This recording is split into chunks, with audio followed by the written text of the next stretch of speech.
Welcome back to another episode of the Erickson Brothers Podcast, where we talk about the questions we do not know the answers to and the possible returns of life's investments.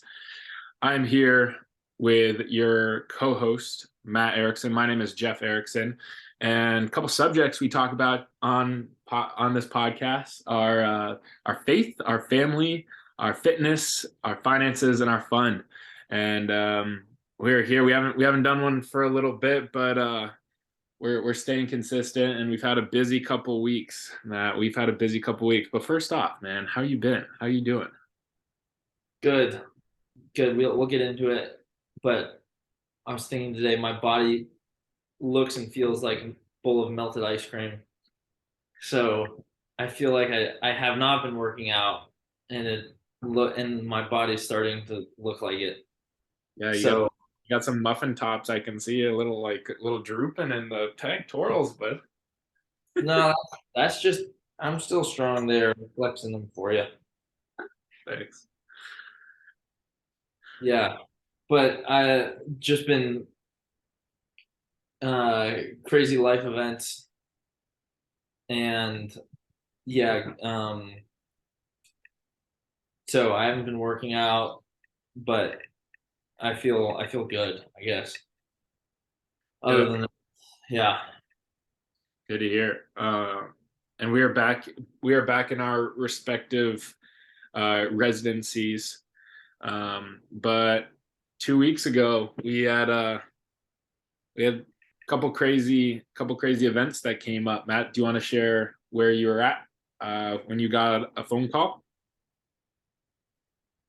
Sure. So uh our dad had a heart attack and crashed his bike last Saturday. No, 2 Saturdays ago.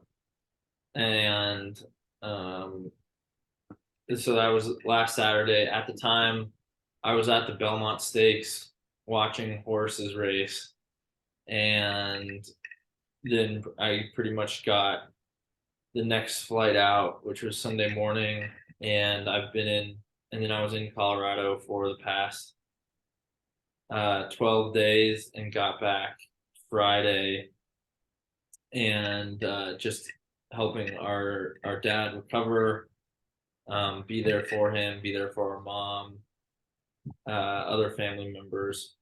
So it was a pretty crazy, probably 4 or 5 days. He had 4 surgeries in 30 hours. He was incubated, heavily sedated. Uh, he was pumped full of blood. They put a stent in him. He had a pump in. Got his pump out. He had a he had a kidney and spleen laceration. So he was touch and go for a little bit, and it was definitely a scary time.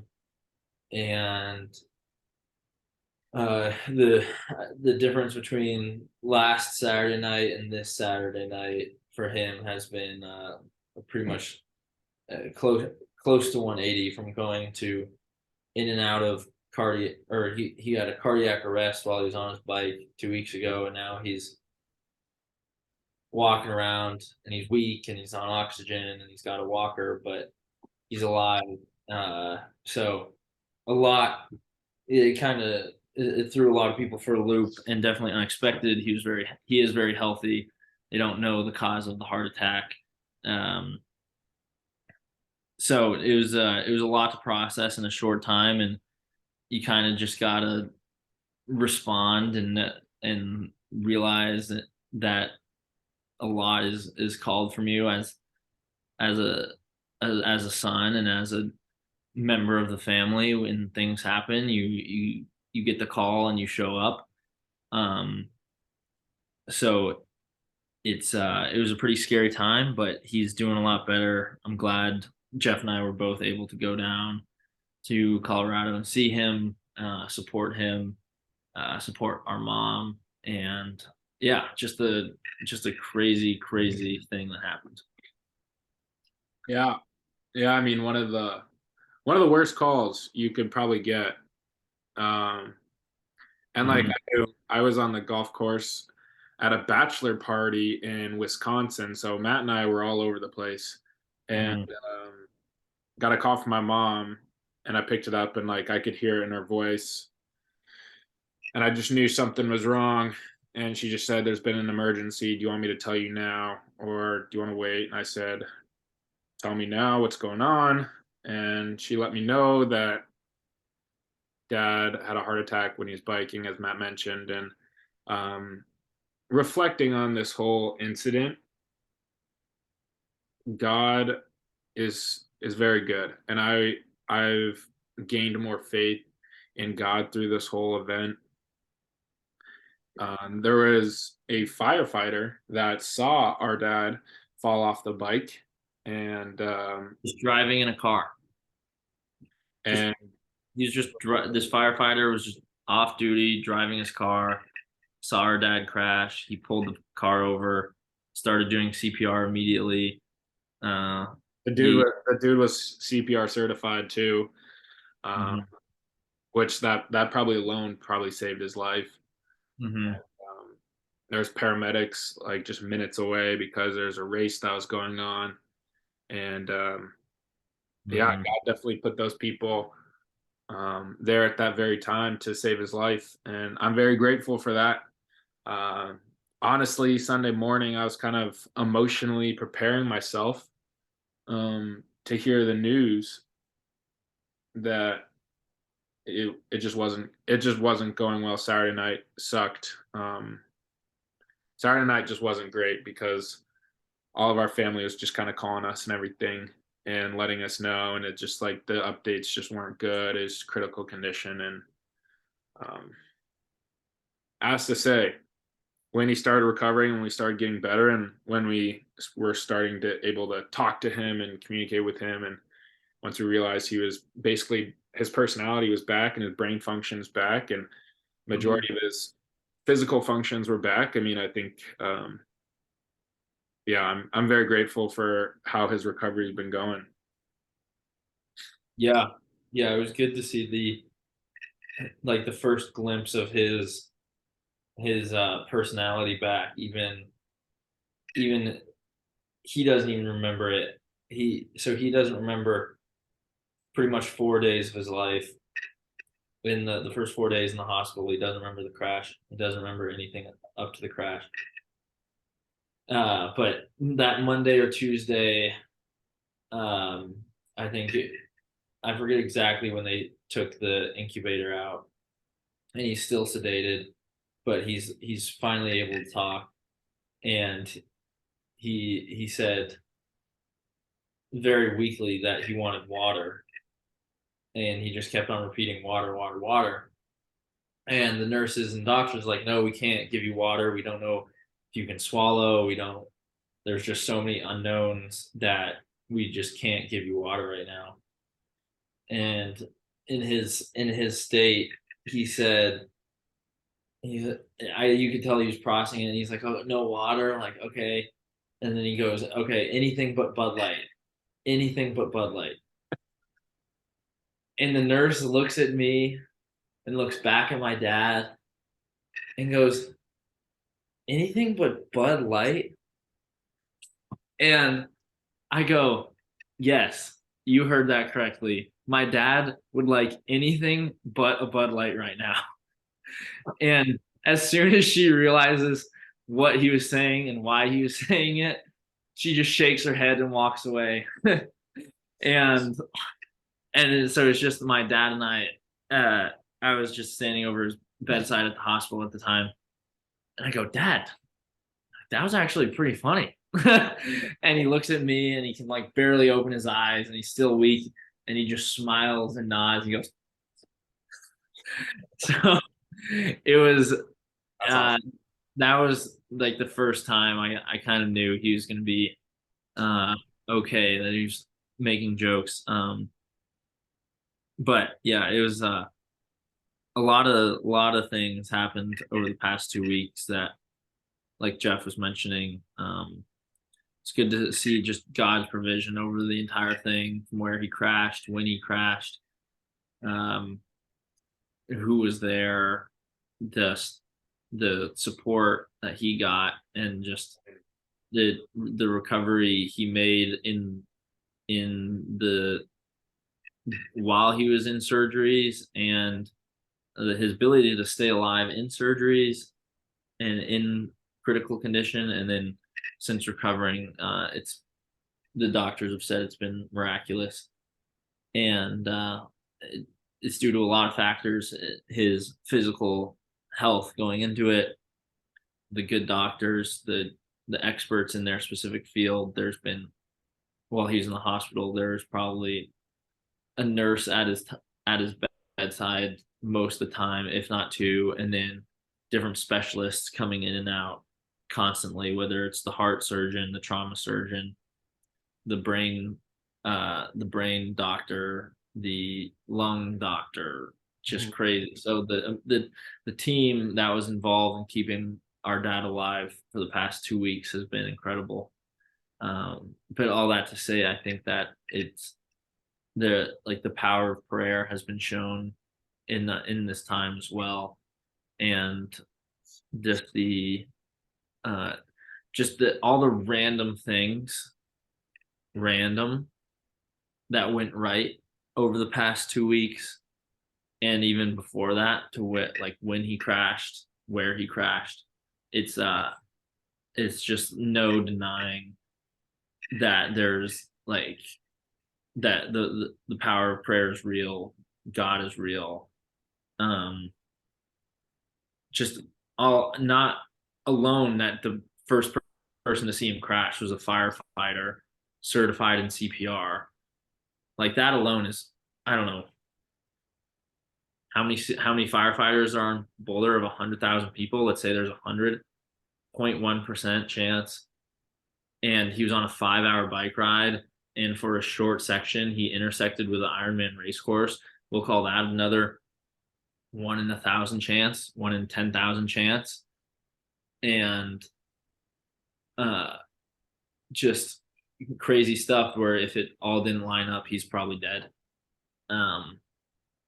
So it's it's interesting to see, just like in those times, that the dependence on God is so apparent, and that's what brings us closer to Him. But also, that's what God calls us to in good times, to just complete reliance on Him.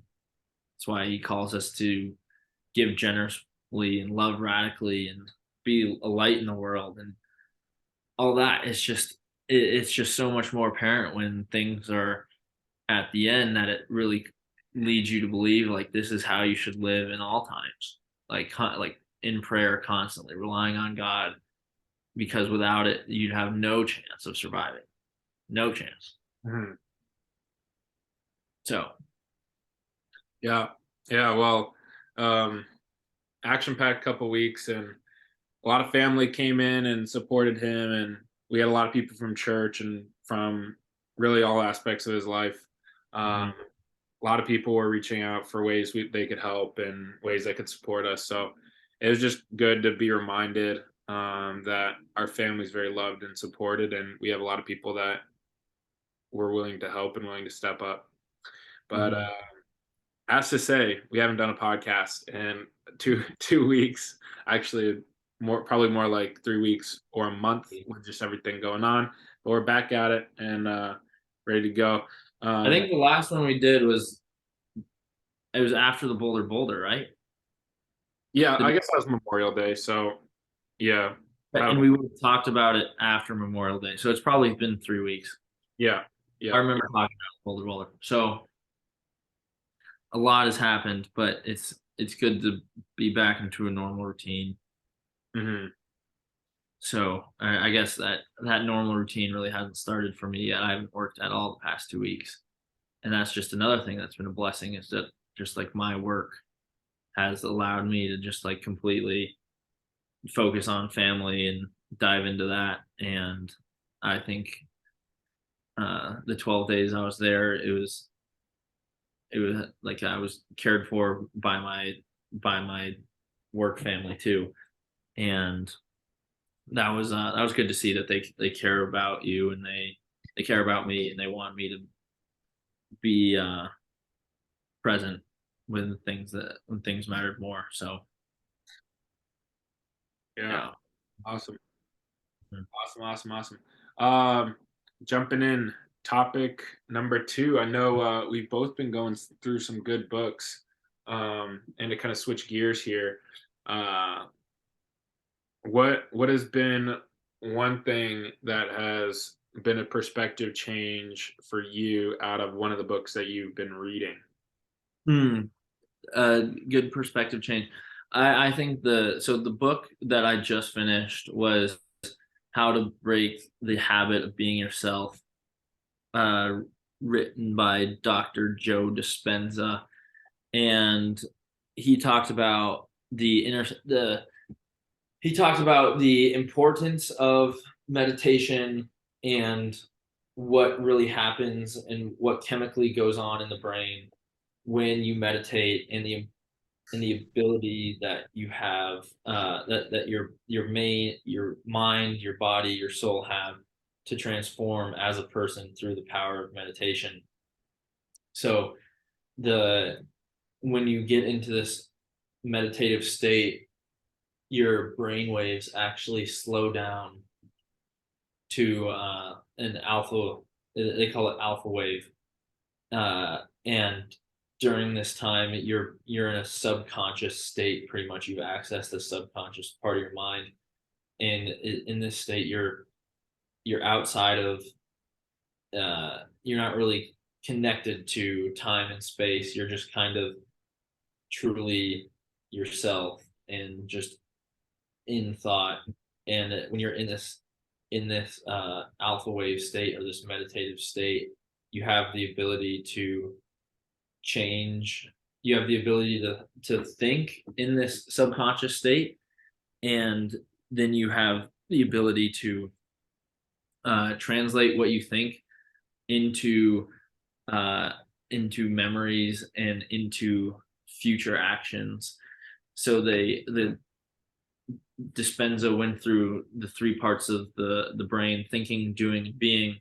And when you're in this meditative state, you're thinking, and you're creating memories, and then that transforms into the doing part. But the doing part is actually the memory you created in the thinking part.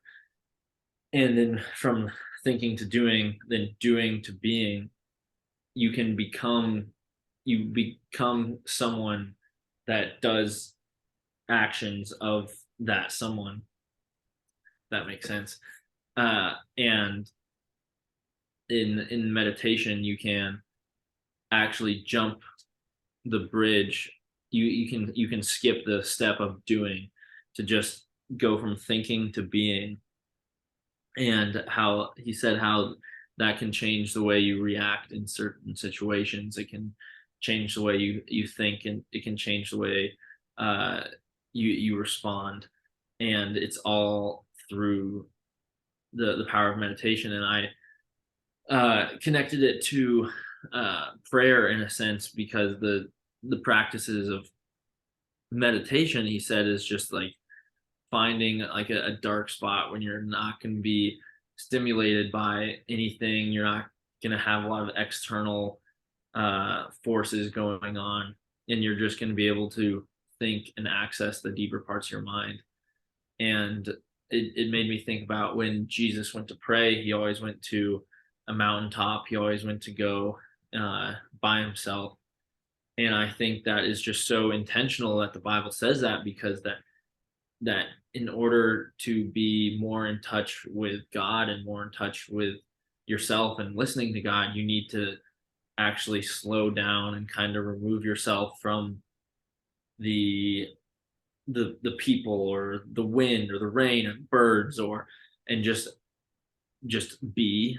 And I think that the similarities between accessing uh, this lower frequency of brainwaves, and what Jesus does, and and how he teaches us to pray are identical.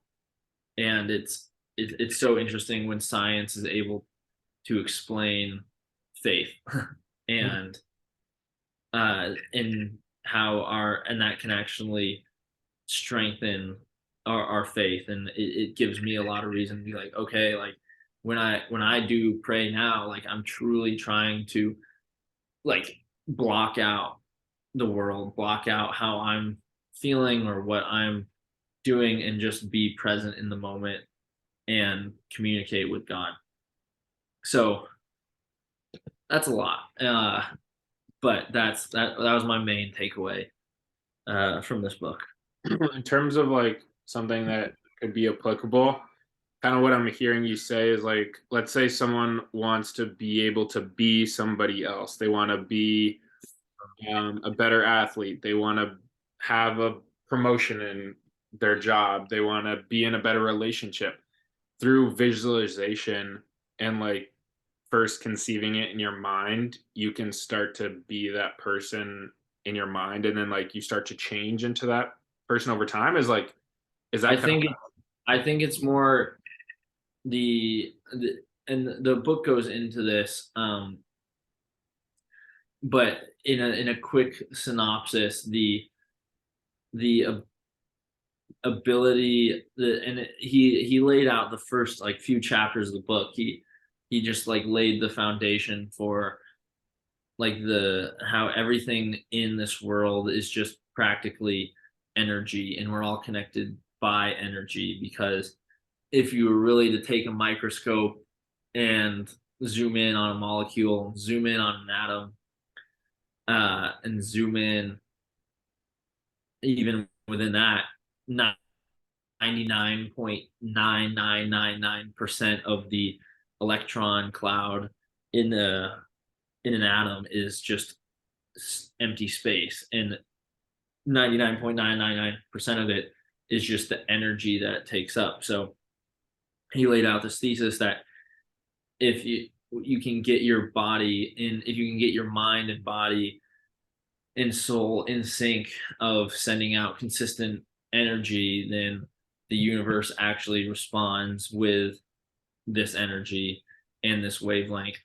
And I think that part to me is a little bit kind of fugazi, but he lays out yeah, jazz hands will, but it makes sense, or at least you can see it making sense. But the part with the three brains of thinking to doing to being, it's I think it's more visualizing. He used the example of your of like going to your stepmom or going to your mother-in-law's for dinner, and how it always agitated you and you don't like her and she always gets on your nerves.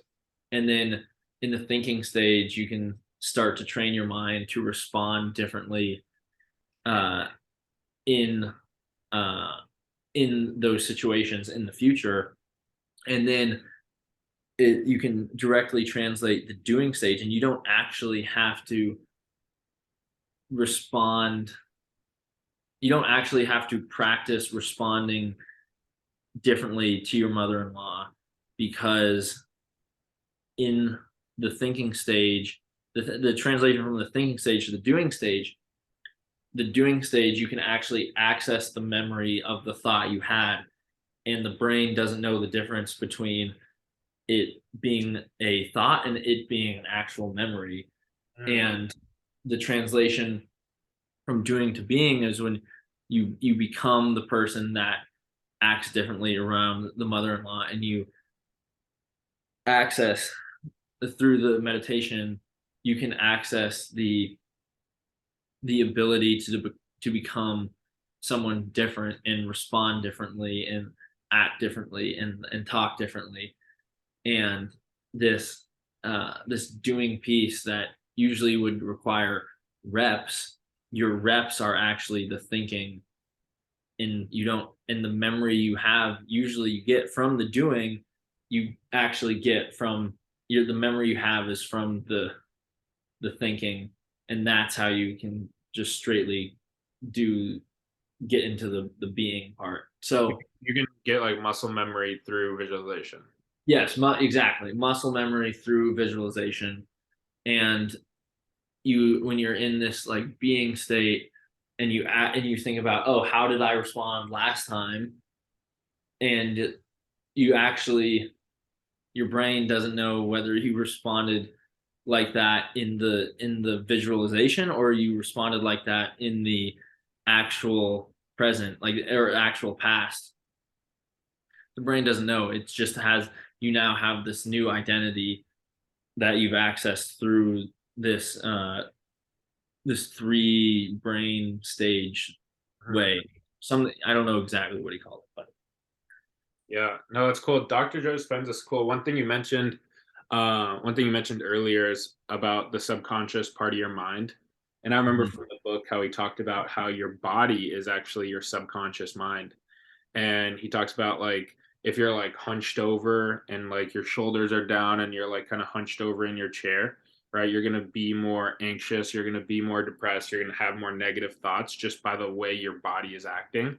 But Mhm. when you're moving around and when uh when you're like walking and when you're just like actively moving your body, your brain's actually going to have better thoughts and more Yeah. appreciation, more gratitude and stuff. And he used the example I remember from the book. He talked about how, like, in the shower, and I definitely have this. I'm sure you probably have this as well. But like, I sometimes get my best ideas in the shower, and I sometimes get some like new thoughts and some new ideas that will come to me in the shower. And that's because like we're moving around, we have water coming on us, and we're able to think clearly because our body's in this new state. So, um, super Mhm. powerful connection between your body and your mind. And I think if you guys are looking for a book on wanting to dive more into that subject, again, it's called Breaking the Habit of Being Yourself by Dr. Joe Dispenza. He's had a couple, and he's big on the podcast world too. But yeah, definitely check it out and can help you guys out as well.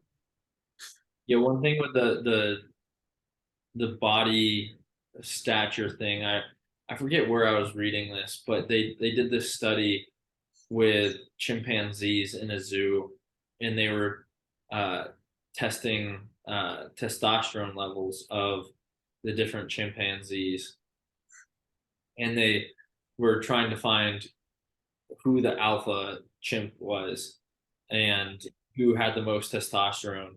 Yeah. And they actually found that it was all determined based off body posture, and that testosterone, it went up and went down with the chimpanzee's body posture.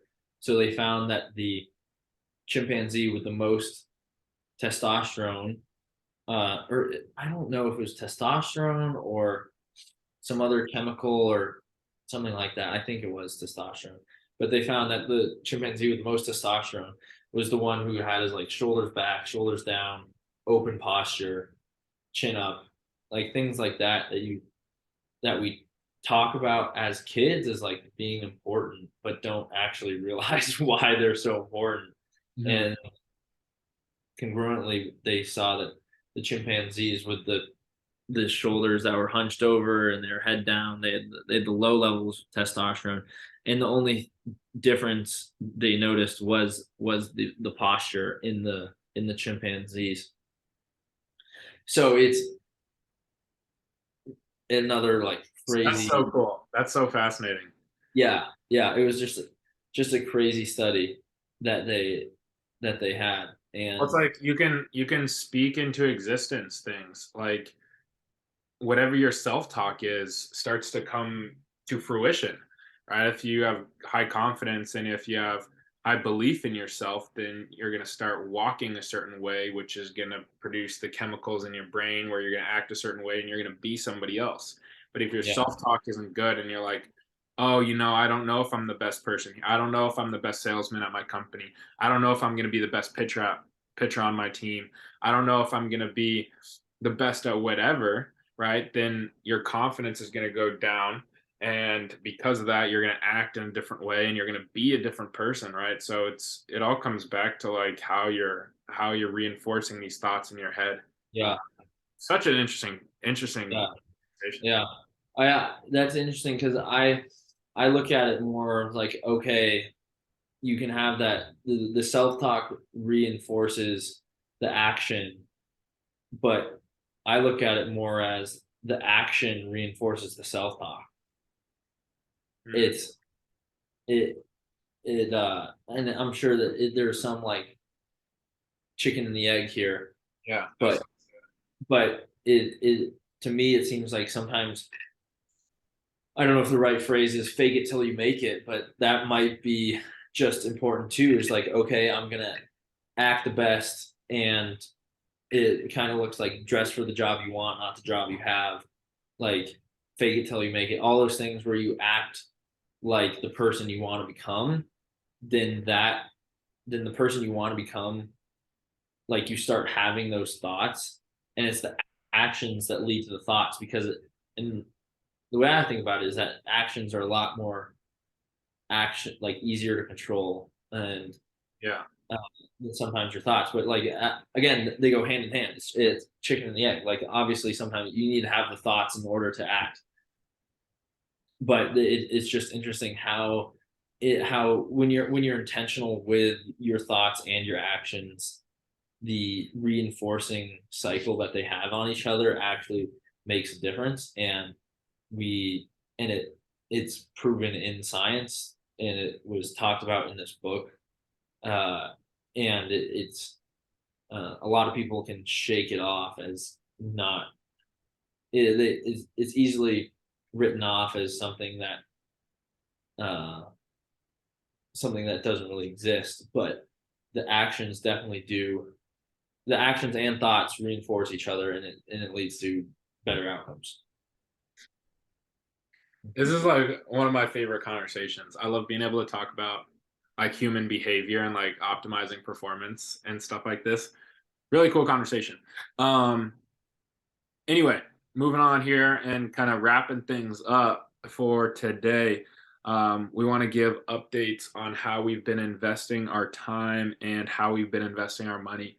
And one perspective change I had on this, and Matt, I sent you a podcast yesterday, is on this commodities trader, hedge fund guy in New York. And he was interviewed by Chris Williamson, a pretty famous podcast host.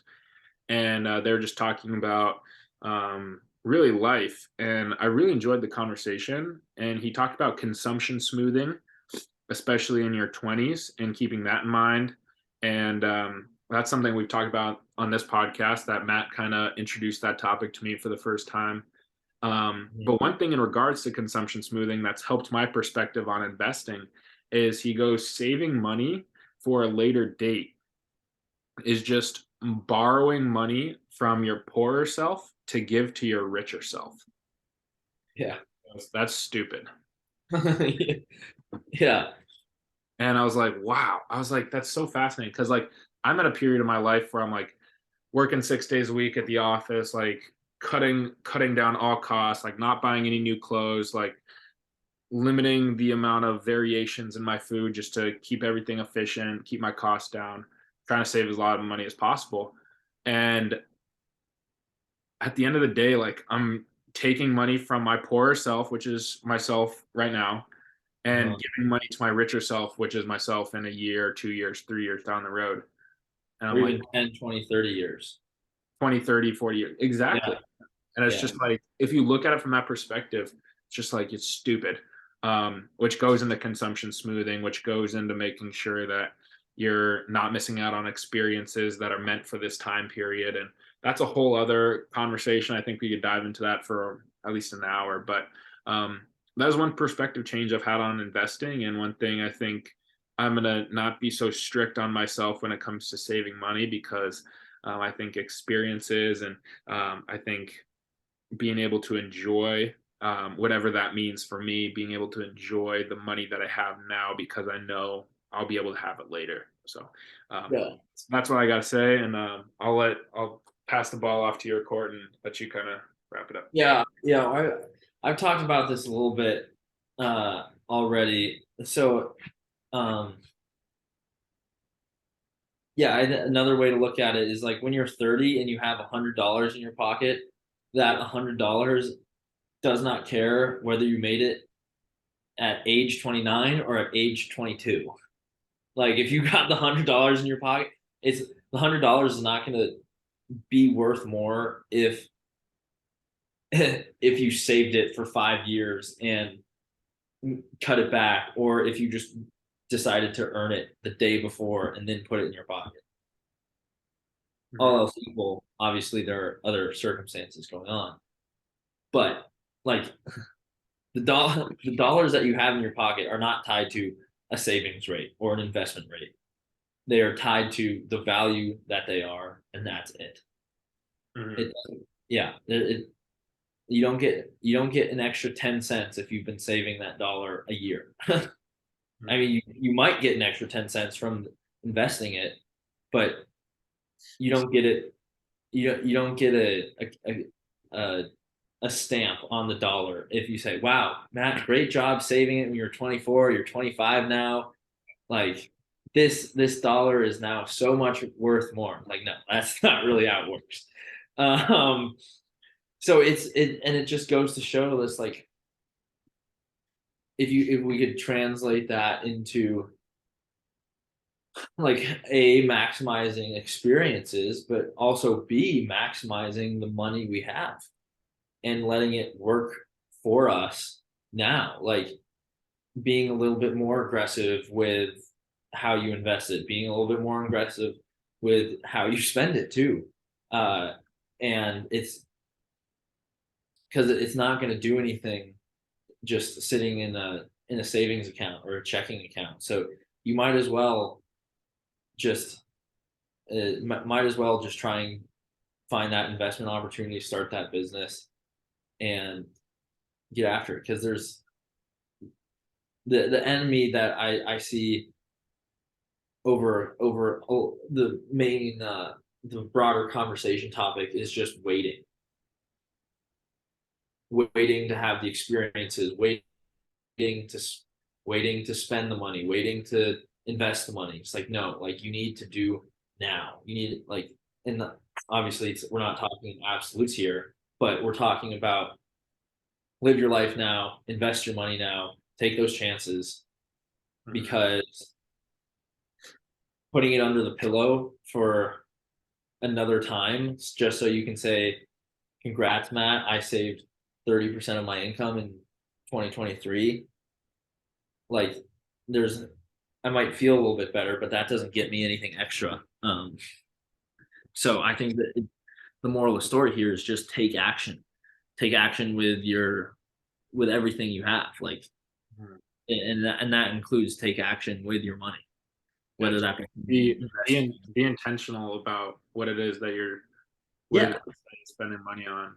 Yeah, and it's responsible to have a rainy day fund and know that, like, things could go south. You could lose your job, and you should have that backup of reserves. But like that fixed dollar amount is gonna be different for everybody. But it's like life is now. We don't obviously, from what we've learned based on the past 2 weeks, we don't know what we have tomorrow. And like we can, again, we're not speaking in absolutes here. I'm not going to go buy a table at a club every weekend. That's just stupid. But I think the moral of the story is just take action. Boom. Yeah. All right. Wrap us up. How are you investing your time and or your money right now, or how has that changed for you? How I'm investing my money is I am saving for tomorrow. I am investing in a brokerage account, and I am putting money into that. And then I think I also briefly mentioned this, that I also opened like an Acorn account, and that just like rounds up your nearest dollar on every purchase. And that might sound in conflict with what I just said, but the way that I look at it is that I'm intentional with what I'm doing at every stage of when I touch money, like the pre-tax for the 401k, after tax going to IRA, and also after tax for the brokerage, and then after every time I spend money, it gets invested too. So I'm being very intentional with what I'm doing with my money, and that includes being intentional with investing it. So that's how I'm investing my money. And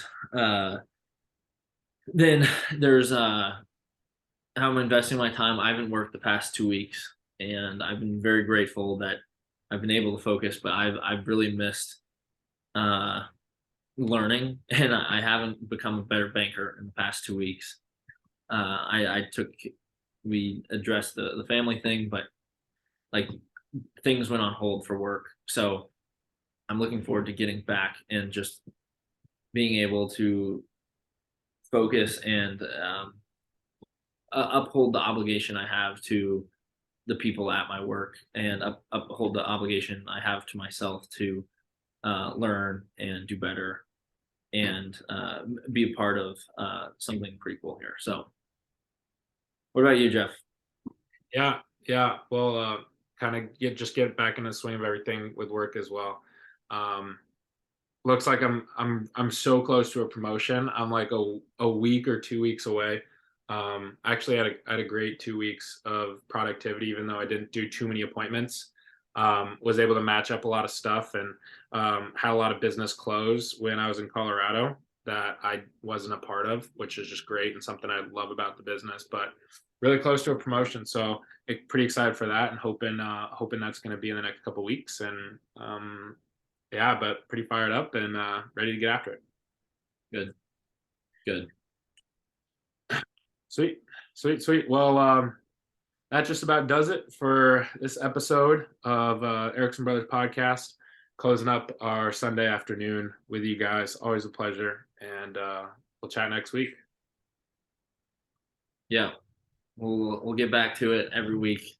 Granted, there's not an emergency in the family, but we're praying more. So I guess God wins even in that. God, always, So, God's won. He's not winning. He's won the war. So we'll catch you guys next week.